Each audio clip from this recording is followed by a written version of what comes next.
Okay, I am in the outskirts of Montevideo, and I am delighted to say I've been welcomed into the beautiful home of Antonio Vizintin. He is one of the most extraordinary characters in the history of rugby, and Antonio, you've just got such an amazing life. But if I may, let's just start with a couple of things that I'm interested in about you and your relationship with rugby, first of all. Can you tell us about a child growing up in the 1950s, 1960s in Uruguay? When do you first pick up a rugby ball? When do you first fall in love with the game of rugby? I started with I remember I was 5 years old at the Christian Brothers here in Uruguay, and there I started playing rugby.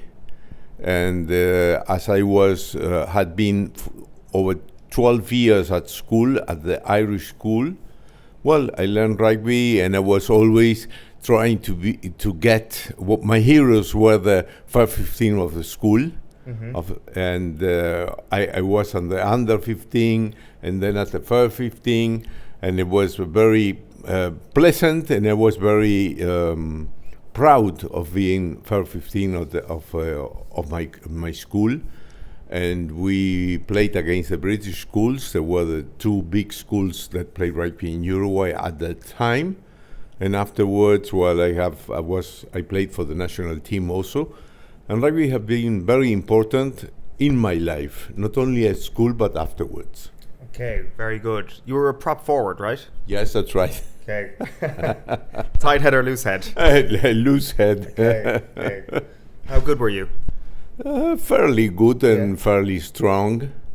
And I always say that rugby positions, you in life are like the place you played, no? Forward, prop is always going front and going straight. Have no going sideways. It's funny when I see it back how it's you have a trademark. Yes. You don't dance around your opponents. You just go through them. Yeah, that's right. And everything, and it's funny because it's nowadays, not now, but when I was working, now I'm almost retired, but it happens to me, and they say that your face show it all, and I go through always trouble, things like that. I will only go forward.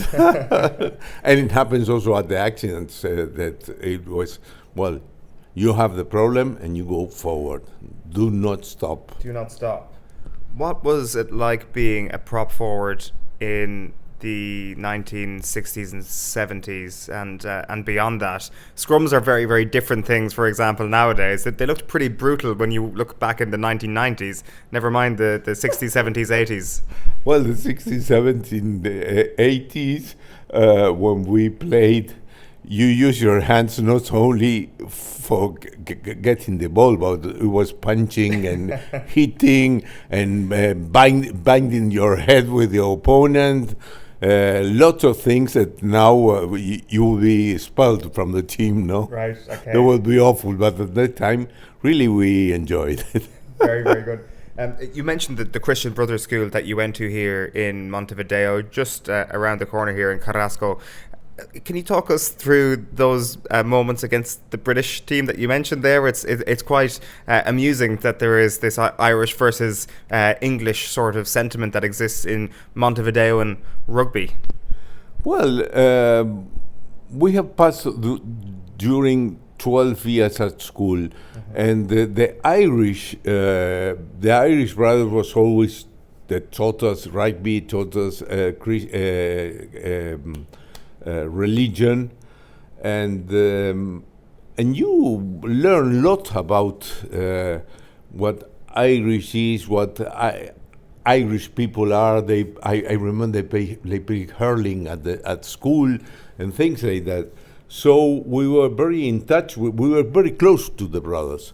And once it happens that we were going to play a traditional between the two schools against the British schools, and we have decided that we were going inside the field singing "Give Ireland Back to the Irish." And some brother heard about it, and he was angry with us and said, "Please, boys, do not sing. Please," they asked because we were decided to do it. Here it wasn't a war. Here it was a rivalry, but we were opponents. But it's little things that those things, brothers, they could make as they didn't heard about it. But they taught us that it was not correct to do it. Right. It was not ethic. This was a rugby game. Okay. And it have nothing to be with what was happening in Ireland at that moment. Were all the brothers Irish, or were there some non-Irish? No. They were all Uruguayans. No, they were all Irish. Oh, sorry. Okay. Yeah. Always, they were all Irish. So that's why we were so close to them, and it happens that it's 4 blocks from here, and when we were at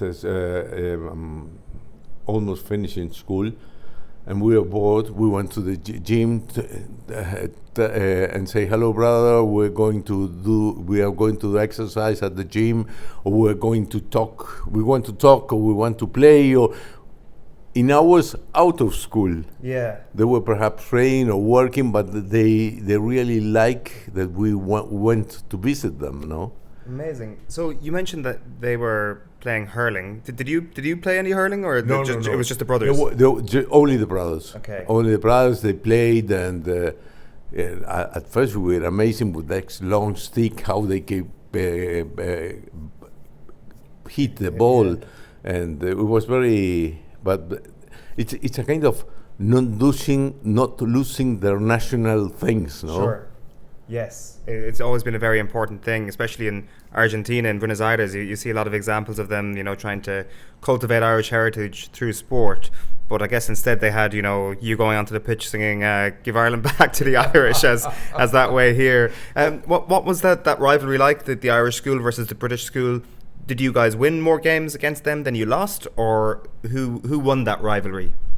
I think that they won, we won. I don't know which would be upper. I think we were almost lose and win more or less the same. No. Sure. It will happen in 1 year they were better, and other years the Christian brothers were better. And also for learning. It wasn't important if we win or we lose. What was important that we played as hard as we could, and we trained as hard as we could. And it happens that sometimes we lose, and we lost the game. Well, we have to practice more. So. And then when we win, we were happy and we were cheering. And they say, "Don't cheer too much."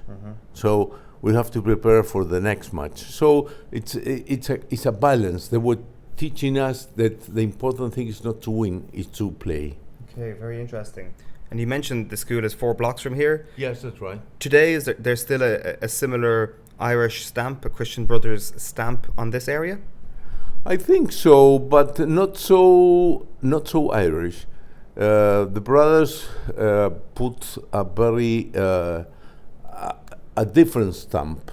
Okay. Because they brought European character, Irish character, and it was quite different. No, it was a boys' school, so discipline was very important, and it was not only important at school. Afterwards in life, we knew that was also important. Yes, of course.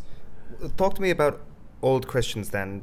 I presume a lot of people from your school would have played for the club, or what was the connection there? When we finished school, we start a club, the brothers. Some brothers tell you that in Ireland they have old pupils club. So here we got the Old Christians club, and at first we used the college fields and things like that until one brother told us that we have to go. Okay. And we were angry with him. Yeah. because he was telling us go, and we didn't want to go. So afterwards we bought, and it was what he was fighting for. We bought a land that's nearby. Well, the Christians nowadays have their own place and all their own pitches and things like that, and we are grateful to it because he got a future vision longer than what we had at that moment. And the club is a rugby club, now it's football club. Now girls are also at school, so we have hockey, and it's a big family event. Okay, very good.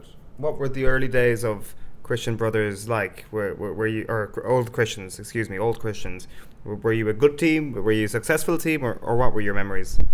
Well, we were, from the beginning, was a successful team, because the team was very young, and they knew that the difference was we were playing with teams that were elder. Sure.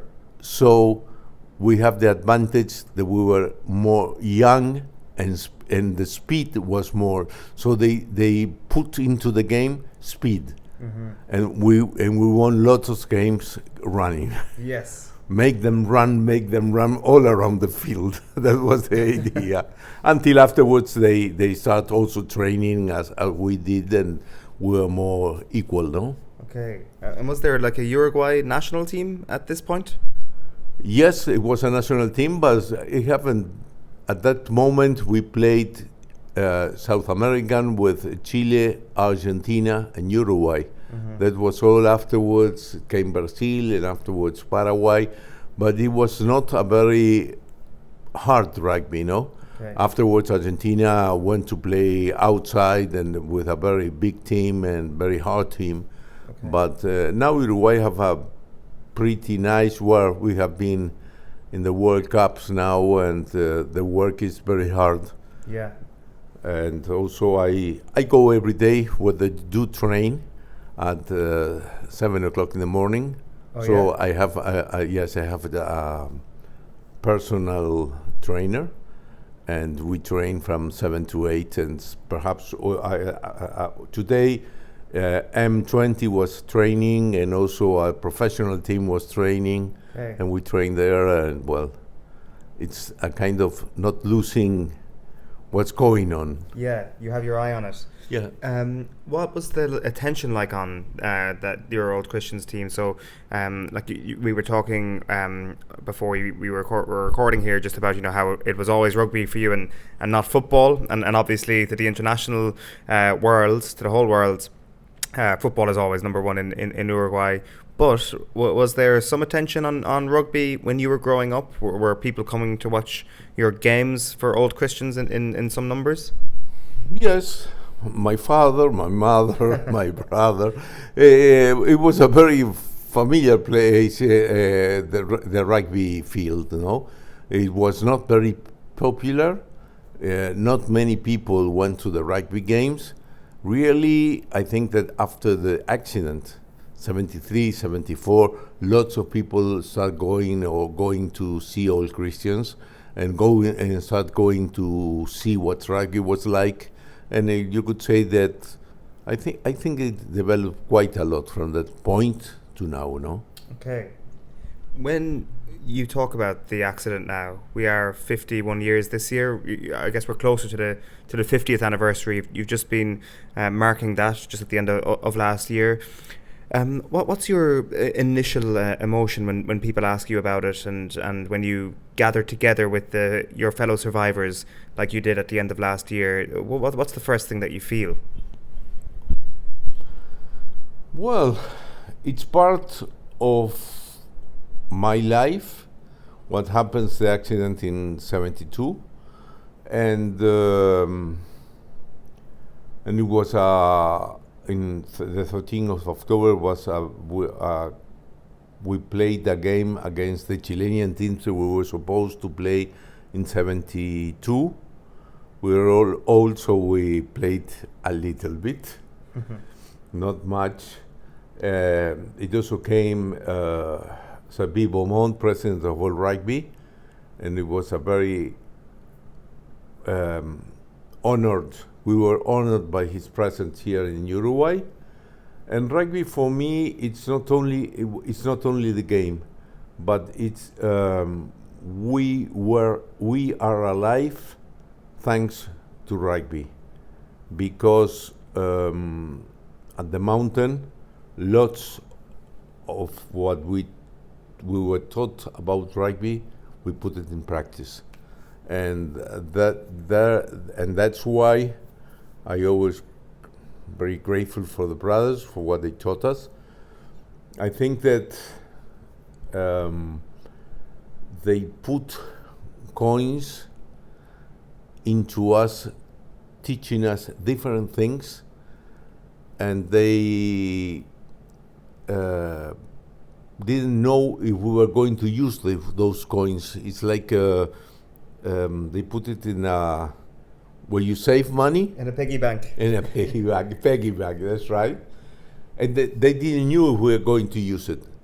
But what happens when we need it? We have that background that was at the mountain, and you could say that the rugby and the accident are very close together, and we are here because of sacrifice, obedience, and teamwork. Those things, you say,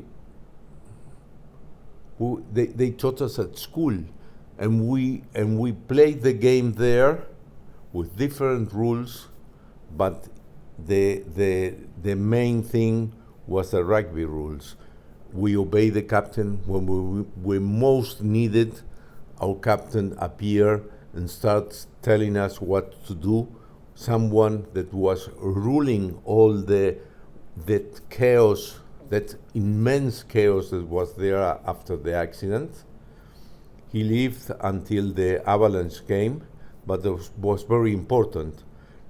Was very important for all of us, and especially I was one of the elder ones. I was 19 years old at the moment, and I remember that it was the first day I went to my captain and asked him, there was Marcelo Pérez del Castillo, and asked him, when will the rescue come? And he said, wait, I think they will come tomorrow. So next day they didn't came, and they went again and said, Marcelo, what happens? He said, probably you are in a very difficult place and they're planning how to rescue us. What was he doing? He was trying to live day by day, and I started also living in that system, waiting and hoping. He was giving us hope, and that was very important for us at that moment. And he also started ordering, and the team started working, and everyone started obeying. And it was very important. There you see the humility of the boys, because we were all at the university, and when the captain ordered, the team obey. And that only happens in rugby. When I give conference about it, people do not understand how someone can order and the team can obey, and don't complain. We complain afterwards. We have to say, perhaps what you say was not what we thought or what we should do, but we did it at the moment, and that was important. We did things every day, and we got also a very our main objective was to get out of that mountain. So everyone, rugbyers and not rugbyers, were the ones that try to get off the mountain and make things every day. And also, if you see, the rugby players had a very important, they got very important, how do you say it? participation. Everyone that was at the team, at first, they make little expeditions, they make big expeditions to see where we were. Afterwards, they died, but it was a kind of showing us what the way was, what we should do at that moment. And the rugbyers had the big part of all the play. If you see Nando Parrado, Roberto Canesa, Gustavo Servino, Roy Harley, and me were the ones that was always doing the expeditioners were all rugby players. Roy was a rugby player. He was in awful conditions, but he gave us a hand, help us to try to make the radio work. And he was, perhaps, he would leave 1 or 2 days after we were rescued. He was very, very weak. He felt very ill, but he helped. And rugbyers, that's the other part. They always give 100%, and that's very important. Everyone in that team gave their 100% so to get off that mountain. They sacrificed each other. And how did it? You could say, well, the rugby players were the ones that were doing lots of things, but the other ones also sacrificed. They sacrificed with the cloth. They sacrificed with their shoes. They sacrificed working. Expeditionaries were not allowed to work. They were the legs of the ones that stay at the plane. So they want us to be in better conditions. We got double portions of food. We got better places to sleep. We got the better, the cloth that we need, and we could ask one, I need your coat or I need your socks, and that one take it off, give it to us, and didn't ask where can I get another one, or will you give me another one? They say nothing. They give it. They knew that it was important for all of us, for the expeditions to be in better conditions. And that means sacrifice. They sacrifice quite a lot. And also, they put on the expeditioners a lot of responsibilities. We were the legs of the ones that stay at the plane, so we have to walk and get a way out of this place, no? And I will always remember that this accident, or what happens, was with the main two things was sacrifice and obedience. Those things, those values that nowadays are devalued, no more, that were very important at the moment and are important. I don't know why values disappear from society. No, they have little values, and that's why they ask you, could you tell us, could you give a conference about values, or could you give a conference about teamwork? Who taught us teamwork? The brothers. The brothers didn't taught us teamwork. They taught us rugby, but they put lots of things inside the game.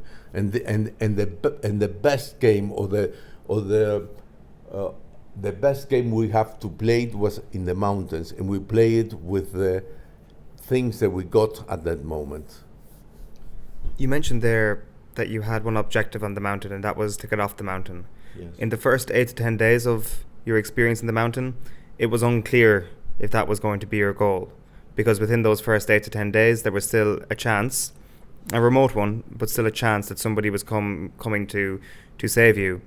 So can you talk me through, because this is a moment in your experience that I'm very interested in, can you talk us through that moment after 10 days when you hear on the radio that the search has been called off, and what you feel? Because I presume there's a feeling, I'm not sure, maybe of betrayal or the people giving up on you, but also at the same time, a feeling of, okay, now it's clear.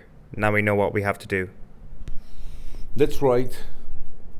At first, we wait for the rescue, and the days start going through until we hear at the radio, at that small little radio, that rescue had been finished, and they were not looking more for us. That was a great hit, because until that moment, we hoped that someone will come and rescue us. And when we heard that, we knew that for the world, we died. Nobody was fetching for us. We were on our own at 3,600 meters.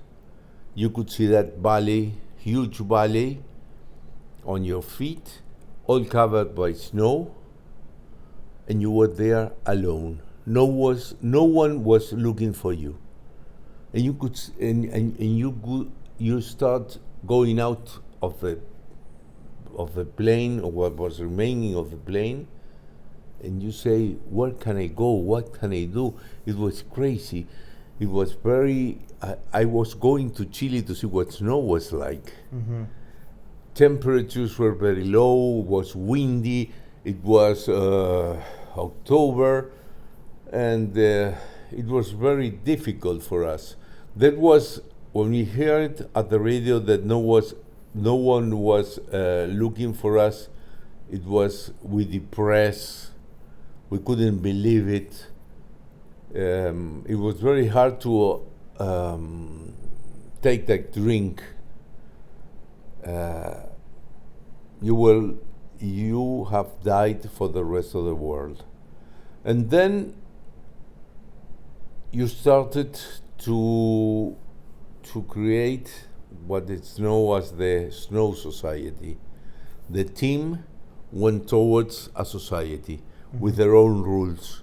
We start having our rules for lots of things, for food, for sleeping, for cleaning. We got little teams. They make the work every day. Mm-hmm. And we start from them trying to make the plane more comfortable until something happens, and nothing happens. Mm-hmm. So there appeared Nando that says, I'm going. Mm-hmm. I'm going to look for my father, that he is alone, so because his sister and his mother died at the accident. And Roberto says, Nando, I will go with you, but not now. It's not time. You will get frozen in about a block from here. That's crazy. Wait. And it was a crazy idea at that moment. I remember when they said that where can you go? You walk around and you get into a hole. It was very difficult to walk, very difficult to do, because the air was very, very thin, and you got tired. But that was the crazy idea that they put on the plane. And then they started little expeditions. The days were a little bit nice. They were not snowing or were not very cold about midday. And they went around, Numa Turcati, Daniel Maspons, Gustavo Sarvino, little expeditions to try to see where we were. But the mountains were too high and then couldn't see. We knew that we were in the middle of the Andes. We knew that we were at what is called Precordillera, because towards the big Cordillera, the mountains got higher. So the one that would see towards the valley, the mountains were going low. So we knew that to the west, the mountains will be higher. And afterwards, three of us, Roy Harley, Carlito Paez, and me, say to the group, they say, we want to be expeditionaries. And when I say today and look back 50 years ago, see, we must have been crazy. Why we were offering us to be expeditionaries? Nobody was giving nothing for us. And why? Because it was our time to do our work. The boys that died show us the road, and as they died, someone had to take their place. And we decided that we have to take their place, so we want to be expeditionaries. And with a crazy answer, the group said, you go to a trial expedition. We were not so strong, we were eating little, we were cold, we have our jerseys, and we went down the mountain about an hour, more or less about an hour, and it was easy because we were going down, and we didn't know, or we didn't realize what was that when you go down, afterwards you have to go up. And when it was time to go up, we say little elevation and say, oh, there, it's a plane. And we work hard, walk. When we arrived, the plane was not there. And then the night was coming, we were everything was getting, when the sun goes down, it gets very cold. It was going cold, and we say, well, next elevation, the plane is there. And we walk, and it wasn't there. And it happens that Carlitos fall at the snow and say, I want to stay, I don't want to continue, I'm very tired. And Roy happens to the same. I always said that I told Carlitos, I spoke about his mother and his grandmother, and I told you things that I didn't, that they weren't taught at the Christian Brothers School precisely. It was so offensive what they told him that on the book Alive, he didn't allow them to be written. Wow. And then I arrived to the plane, they came back me, and I remember Daniel Fernandez take the bags and say, what happened? They say, it's difficult, but it is possible. And from that moment, I was one of the expeditioners, was the third expeditioner with Nando and Roberto. Carlitos and Roy deceased to be because they were very tired and almost they got killed. And all the team then worked to prepare the three expeditioners to make their work. And we make the first expeditions towards the same place that we made the trial expedition, but about half an hour more, we found the tail. In the tail, there were the batteries, there were the 50% of the luggage at the tail, so we opened the luggage and tried to find things to eat. We find some grappa. It's a kind of a vodka. Okay, very good. Some bombones, pralines, and sugar. Nice. So we eat the bombones, the praline, we eat them, and then we pour in a little glass the vodka and sugar, and we mix it, and we drink it, and we get dizzy. That must have felt pretty good. Yes, at that moment it was great. It was very, very nice, and also as we find the batteries, we got light, so we read comics at that moment. We were at the tail, and we slept, the three of us, long around. We could do fire inside that place also, so we were it was a very comfortable place. I could say it was kind of a big vacation place. And well, it finished. We have to continue. We haven't got the equipment, so we have to go back to the tail. Then we make the sleeping bag, and well, all the team work for making the sleeping bag and try. Meanwhile, they were making at the plane sewing the sleeping bag. We were going up and down with the radio, with Roy, and we also bring them cigarettes and wool cloth that were at the tail. We're always going back and forward, until they said, well, tomorrow you are going. You are going, and then we have changed our view. We decided instead of going to the east, we were going to the west, because Chile was very narrow at some places. We didn't know what the place was, but we knew that was something like 18, 19 kilometers. So we thought that in the meanwhile we could find some people, but also we we imagine that on the other side of that mountain, spring have come. It was December, or summer have come. The Chileans, the people were taking ice creams, and everyone. That mountains was the one that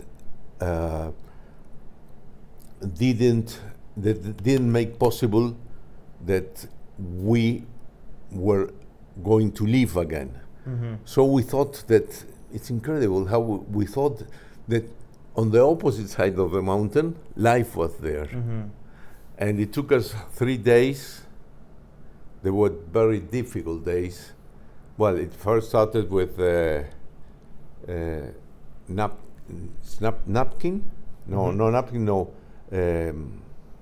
Bolsa? The bag? Bag. How do you call it? Backpack. Backpack? Yeah. Backpack. They came with 3 backpacks and say, Tintin, this is your backpack. Nando, this is your backpack. Roberto, this is your backpack. Okay. And I put mine and start walking. It was about 600 meters that you have to climb.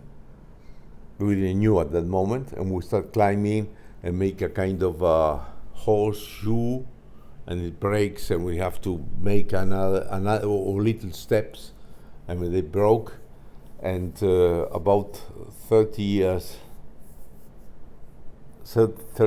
later, we were talking about in an asado, in a braai, about what happens, and they say, well, your bag had almost between 30 and 40 kilos. Wow. And I was amazed. I didn't knew. I felt it was very difficult at that moment. It was terrible going up, stairs break, and I have to make another one, and it was very difficult.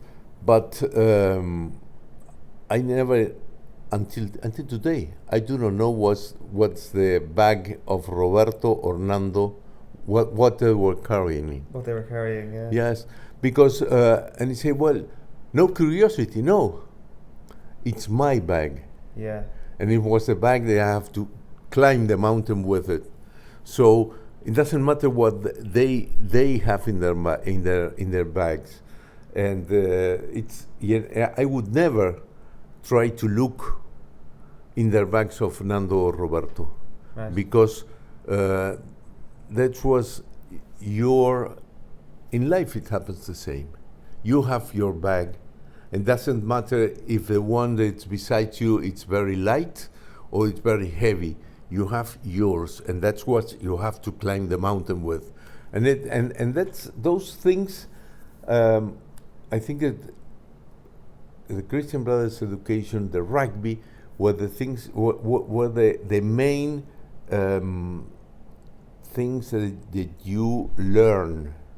You have your bag, and it doesn't matter how heavy it is, it's your bag. And it happens that we were, at the first night, it was awful because night was coming. We were kicking snow to make the steps, and we didn't find a straight place to put the sleeping bag. And we were getting desesperated, and then it appeared a little place. We put the bag. We three got in, and I remember that I was very tired, so I slept quite a lot, and it took us 2 days more to get to the upper part of the mountain. Yeah. Did you think that expedition was going to be successful? Like, did you fully believe when the three of you are going up that this is going to be the one that finally works out? No. We believe that we will do our best, but always all the expeditions that we started, we thought that was the one that would take us off the plane. Mm-hmm. But it happens that you get experience. That was a very important thing also. At the first expeditions, we learn about what was when you fail, the expedition failed, you got the things that were correct, mm-hmm. and you gather them for the next expedition. Sure, you learn a lot.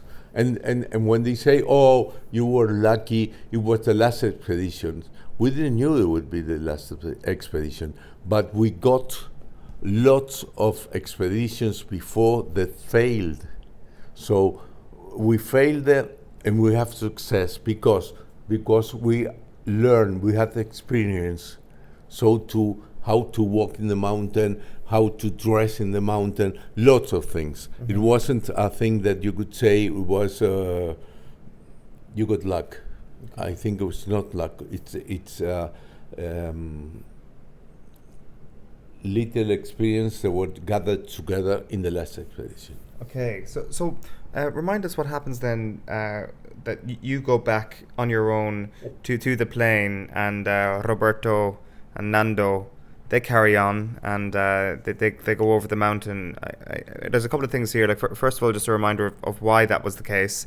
And second of all, it strikes me that would have been the only time across this entire experience that you were truly alone.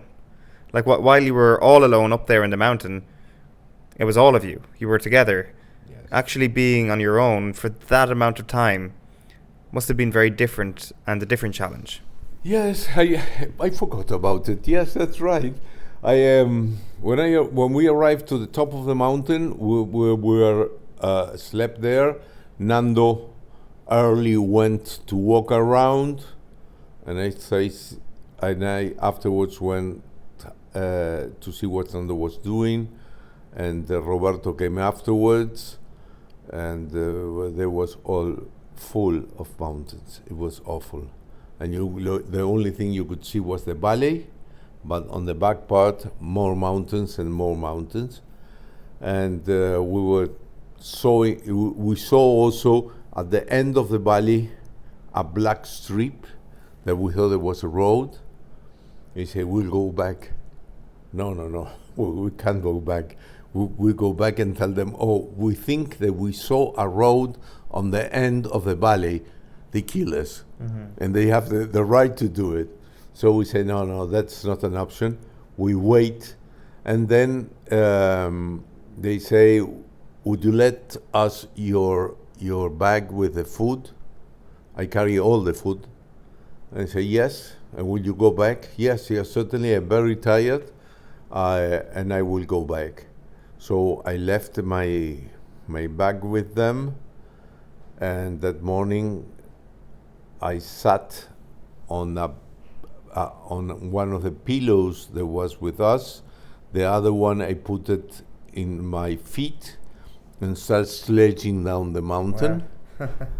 And when it was too speedy, I press my feet so I gathered more snow and slow and correct my position.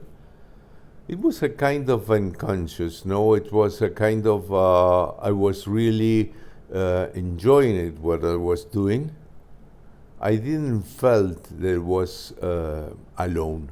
And as you said, I was the only one that was alone at that mountain for about 2 hours. Okay. But was really alone. We were not, I could say that the experiences were very unconscious. Sure. And were very unrespectful to the mountain. We didn't knew what mountains were. Yeah. We didn't knew the risks were really. Perhaps if we had known, we haven't do the things that we did. Sledging down the mountain at 300, 600 meters. Yeah. That's crazy. Yeah. Yes. You're Uruguayan, you didn't know what mountains were. No, yes, that's right. We didn't knew, and even knew snow, we didn't knew about mountains, we didn't knew about cold. We have to learn, but it was, I sledged down, and my fellow companions that were at the plane, they got off the plane and saw the mountain, they saw a black dot that was moving, it was going down, and they say, what happened with the other two? So they went to say hello to me, and instead of saying hello, they say, what happened to the other two? And they say they continue, and we have to wait because perhaps they have success. And afterwards, we start working in a B plan, going towards the valley. But it was not so hard as people think. We were at 19 years old. At 19 years, we were very unconscious. Yeah, wow. So how long after that moment, when you come back to camp, do you realize that you're going to be saved? Well, we realized when we heard at the radio, that same radio that at the 7th day, 10 days, told us that we were not, no one was looking for us. Then that radio stayed around with snow, with cold. And when Nando and Roberto continue, we got the radio again. Yeah. And amazing, and one day we hear a radio from Montevideo. Okay. At that moment I was studying, I was in university, and about 7 o'clock I always hear the notice, and I heard the voice say, stop. And he said, 2 Uruguayans have appeared, and we knew that was Nando and Roberto, so we have to wait for rescue. And that was the day 72. Okay. And we wait all day until in the evening we start hearing the helicopters coming. There were 3 of them, and then at that moment we realized that we were safe. How did that feel? For me, it feels like we were safe, we were successful, we were lucky. I think it was a great success of human spirit fighting against adversity. It's not a miracle. It's not, we were not touched by an angel stick or things like that. I think it happens that there are 2 different views of this. The expeditioners always said that it was a success of human strength fighting against adversity, and the others said that it was a miracle. The 3 of us, the 3 of the patients, were very practical people. We were very, it's right, it's wrong. We were very, we didn't see it from the spiritual part. Sure. It was a human part, and I knew and I know that we are very strong inside, and it happens nowadays that we don't take our time to see inside, to take time to think about things, we go to someone and ask them, how could I have a solution of my problem? How you have the solutions? You have the power inside. Human beings have a very strong and but we always prefer not to think, not to do things, and we prefer other ones do the things for us. Right. And take our position and say, oh, okay, you must do this, do that. That's easy. The other thing is difficult, and as he always says, big mountains are climbed with little steps. Do every day little steps, and then when you go back and see, you have walked a long road. No. It's extraordinary, and there are so many different moments from those 72 days. It was. I know you've spoken in the past maybe about how people outside can't really imagine the boredom, the length of the days, and how long that time felt. At the same time, a lot of things happened, where like the crash itself, to the avalanche, to your own expeditions. There is a lot of staging posts along it. For you, which was the biggest challenge? Which was the hardest part of those 72 days?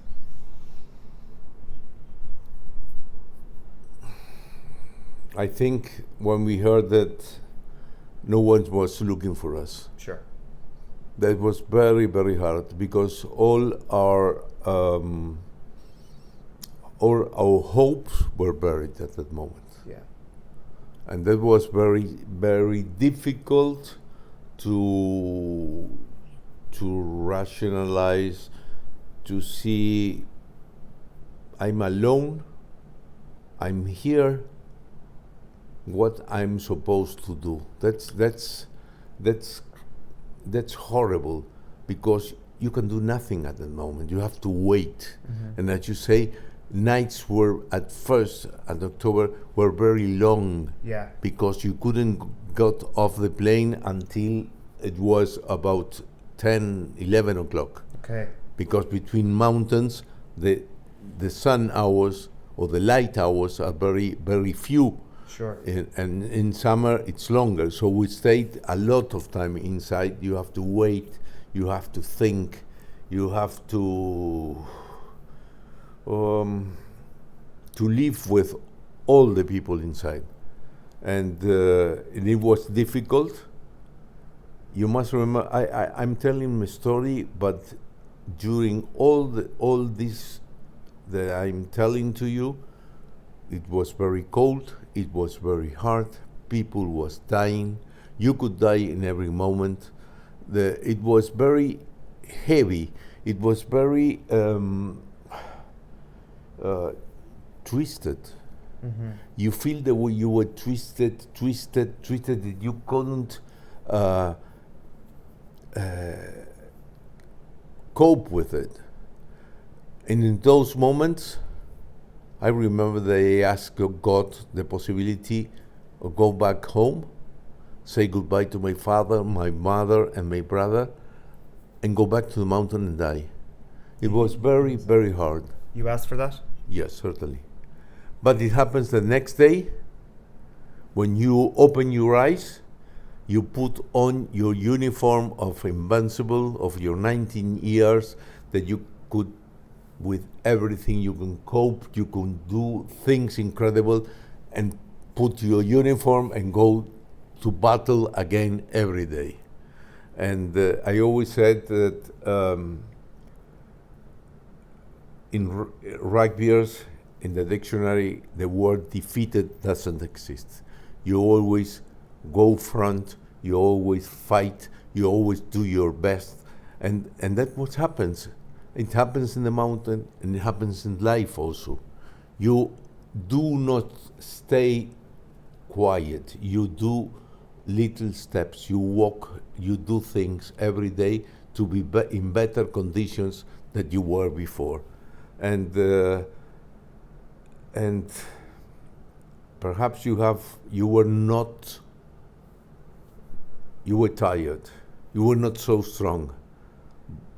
You were very, very tired, but as they ask you when you are training, one step more, one step more, one step more. And this is the practice of that. In the mountains, it's one step more, 1 day more, 1 hour more, 1 minute more. Can I ask, who were you sitting beside on the plane when it went down? When they crash, Mm-hmm. at first I was at the tail Mm-hmm. with 4 companions. I remember Pancho, and I think it was Menendez.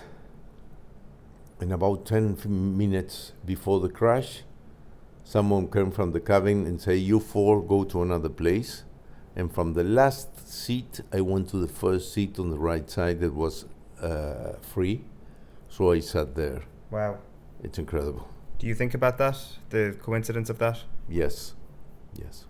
Lots of times you think about coincidence, you think about numbers, you think why it happens to me, and you cannot have an answer for that. Perhaps they say that someone says you have to tell your story. It's important for people to hear your story about fighting, about not surrendering. I don't know, but life have gone through. Now this year I will be 70 years, and I have a big family. I really enjoy them. I have grandsons and granddaughters. Life, I could say that I'm grateful for life. I'm thankful for life, and thanks for what I was taught at school. Absolutely. Why did they ask you to move seat? What did he ask? Yeah, what was the reason that they asked you to change your seat on the plane? Because it was I think it was the co-pilot of he came back with some maps and started working with them. That's after we supposed they were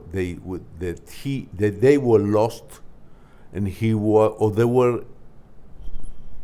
It seems to be in a position, the plane, that he believes it wasn't the correct. So he came back to make some numbers.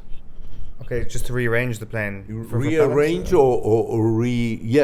reoriented, or say, well, the place that we are supposed to be is not the correct.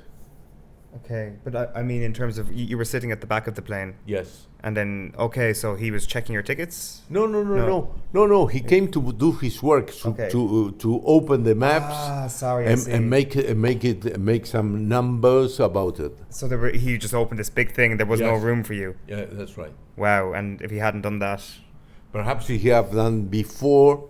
Yeah. It didn't happen. Something perhaps between the pilot and the co-pilot, there were a time. It was a matter of time and speed. Wow, incredible. Can I ask, when is your birthday actually? Because you say you're turning 70 this year. 24th of July. July, because I was going to ask if you were up in the mountain for your birthday, but no, you weren't. No, I'm going to the mountain on the 21. Okay. With my family and some friends. They wanted to go, and they wanted me to go with them, and tell them the story also, but in the place. Yeah. What about when you did return home in December 1972? What do you remember from that time, from those days and weeks that followed? I remember that they brought from Chile lots of chocolates. That when we arrived to school, it was full of people at the airport. Then I remember when I got down the ladder, I saw 2 buses, and Brother McGuinness was stand up at the border of the door, and was the wife of the president at that moment that went to the airport to say us hello. And when I saw the brother, I stepped down and walked through direct to the brother to give him a big hug. Okay. Afterwards, they told me the wife of the president was waiting for you. And it happens, then the brother McGuinness at that moment give us a big hug, and he says, up, Tintin, up. It was a kind of, it's okay, life continues, go up. And we went to school, and the school was full of people, full of journalists. We couldn't believe it at that moment. All the gym was full with people, and at the restrooms or the changing rooms, they told us how will we talk, in what order, and what will happen. And that's what we did. We told our story, and it was incredible. Afterwards, well, at that place, I met my father, my mother, and my grandmother, and my brother, mother, and father, and it was very emotive to see them again. And when I went home, I went to my room that was there, and I remember the smell. It's incredible how we lost our smell at the mountain, and when we came home, everything have a different smell. And I remembered at the mountains, and when I went there, I say it's incredible sleeping in my bed and in my pillow, and I was very skinny at that moment, and I was taking a soup, and it was 1 row, 2 rows, 3 rows, 4 rows all around, and I was taking my soup. I couldn't believe it was to be in the stadium, and everyone was looking that I was eating. Yeah. And everyone is coming and cheering and saying good luck. What's very nice, fellow companions from school, lots of people. It was incredible. But at that moment, my father said that was on 28th of December, and on the 31 we were going to a vacation place, and it was very happy with that. Lots of people, and he said, no, we're going about 300 kilometers from Montevideo. It was a place, a resort that we went through since I was very little. So I say hello to people, everyone say hello, and then from that moment there was one more of them, and I passed through that summertime and went in March, started again with university, and life continues. Okay, amazing. Do you still live with it every day, or is it something that after a while you sort of forget about and it doesn't actually have a lasting memory? Or can you talk us through that?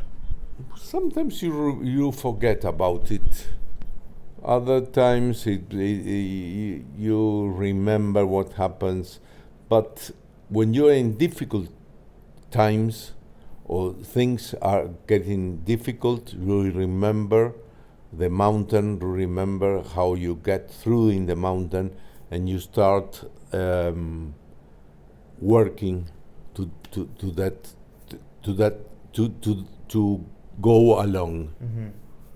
But life is not easy. Certainly, who says life is easy, it's wrong. Life is difficult, and it's a big parallel between what happens in the mountain and what life is. Life is difficult. Life, it seems to be very nice, but it has downs and ups, and we have to live ups and downs in everything. I do not know a person who having ups and downs, Mm-hmm. who says I'm always. I think that doesn't exist. Yeah. Life is that looking, fighting, working, doing things, and that's life. Mm-hmm. It's not easy. So we have to be hard in the hard moments, and we have to be very happy in the happy moments, because happy moments are not very often. Yes. Absolutely, it's very, very true. Just one last question on the element when you come home from the mountain. Is it true that some of the press had questions, or were coming at you from a negative point of view? Obviously, the story is well told about obviously the necessity to use the people who passed away for food. Did that become a source of contention when you were off the mountain with regards to some journalists and some members of newspapers? We always thought on the mountains that we will come to Montevideo by train, then nobody would know what happened at the mountain. We decided that we were going to say the truth that happened at the mountain in Montevideo. So journalists in Chile started with the idea we have to add our fellow companions and things like that. We say yes, but we are going to tell the story at school, at the Christian Brothers. And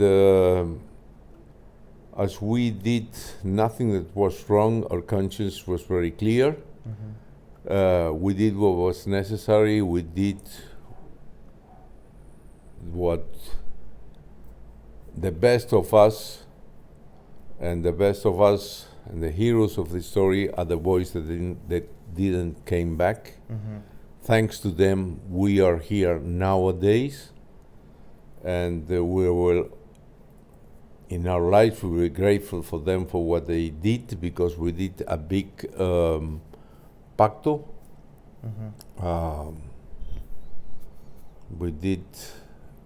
We said that at the moment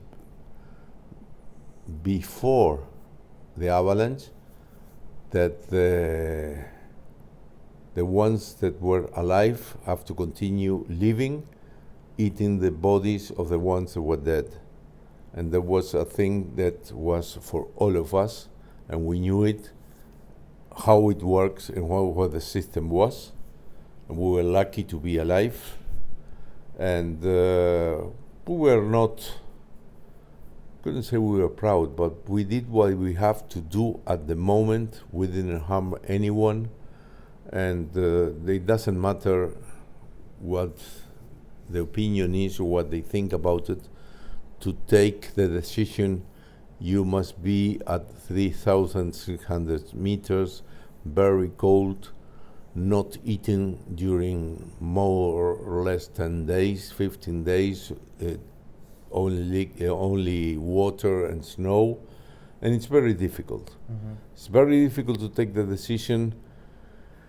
It's very difficult to live with it, but Is it difficult to live with that? I mean, I think everybody understands the justification, right? It understands, but it's a kind of sorrow that you have for the mothers of the boys that didn't came. Now there are, I think there are one or two alive, but when you see them, you see that they are seeing in you their son. Yes. So it's a kind of, you must preserve the sorrow they have for the son that didn't came back. So you have to manage. You have to work with it. It's a very interesting point you make at the end there, because to you, when I speak to you, I mean, you said earlier in the interview you don't like to use the word miracle or anything like that. It's a tale of endurance, but a lot of people do refer to it as a miracle and a tale of joy. But I guess what we do need to remember when we reflect on this is that it's such a terrible story on the other end of things, and all those mothers who did lose sons and daughters over the course of those 72 days, that that must be a conflict for you as well, that you obviously feel not just lucky, but you feel that you've achieved something incredible by being here today, but at the same time remembering those who were less fortunate. Yes, that's right. Those that were not fortunate were my fellow companions at school during 12 years, were my companions in rugby training years before. I knew their fathers, I knew their mothers, I knew their sisters, and that's again life. People are happy, people are sorry. You are not all the happy you should be. because there are people that are their fathers and mothers that lose their sons. So you have to be, you have to, it's a very delicate, it's a very difficult issue for them. And you have to, it's part of life also, they have a very good answer with us. They say they always give they give us support, the fathers and mothers of the boys that didn't came back. Mm-hmm. So that was very important because it was part of the deal we have between each other. Yes. We didn't know at the moment who were going to be alive or who were going to be dead. Yes. But the deal was between us, and they understood the deal that we got. Of course. Just before we wrap up, just when you come home, do you go back playing rugby again? Are you one of the top loose head props? Tight head props in Uruguay again? How does your sporting career develop after the crash? After the crash, we start playing rugby again. The five of us. I continued. Nando, I think he didn't play anymore. Roberto continued playing. Gustavo continued playing. Roy also continued playing. And afterwards, I was played for the national team, lots of years. Then I was president of the Uruguayan Rugby Union, and I nowadays continue supporting the rugby union, helping the rugby union, helping the national team. It's nice to be in the rugby family, yes. And it's nice to see the games. It's nice to see Six Nations. Rugby is a great sport, not only to see it, but to feel it and to have been taught what really rugby is. Mm-hmm. You mentioned you've been involved very, very heavily with the Uruguayan Rugby Union. I think one of the stories that I've loved the most over the last 4 or 5 years has been seeing Uruguay get the win in the Rugby World Cup in 2019, beating Fiji in what was just a brilliantly emotional occasion. What is the state of Uruguayan rugby at the moment? I know they're in France and New Zealand's group in this year's World Cup. Do you feel that they might be able to do something, make another bit of a splash at the end of this year? Well, I hope they play a good game against Italy, mm-hmm. and they play against Namibia and they win the game. Yeah. But the thing is making a good match, playing a good game. We couldn't think to beat New Zealand or those big teams, but rugby have been developed quite a lot. Now we are in the 7th World Cup also. Uruguay have been it's in the A series, and they had been making a very nice performance. Now they're going to Los Angeles in a few days, and they have a very nice team, and they have surprised quite a lot, like England, and quite a lot of teams, and they have won.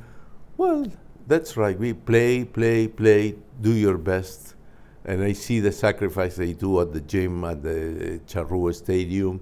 Every day the M20 is going about 6 in the morning because the other team starts at 7, and it's part. It's also sacrifice. It's also you have the nice part, but people sometimes don't see the sacrifice they do because they have to train. They have to study. Mm-hmm. Some of them have now are engineers, but they have to also study, also do their work.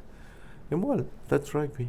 Absolutely. That is rugby, and hopefully we'll see you over in Europe at some point down the line for a Six Nations game, because I know you're keen to get over, and you do have a link to Ireland, no less. Your wife, she has O'Brien in her blood, and you were over in Ireland just last year. Yes. I hope so. Next year I will be at the Six Nations and cheering for Ireland, and we'll see. It's nice. It's it's my 70 years present. Yes. The Six Nations. Absolutely, and it's been a hell of a 70 years. I'm sure we'll catch up for a pint of Guinness when you do make it to Dublin next year. Certainly. Yeah. Certainly. Yes. I hope so. I look forward. Me too, and thank you so much for being so generous with your time and inviting me into your home. Antonio, it's been a pleasure. Thank you. The pleasure has been mine. Thank you.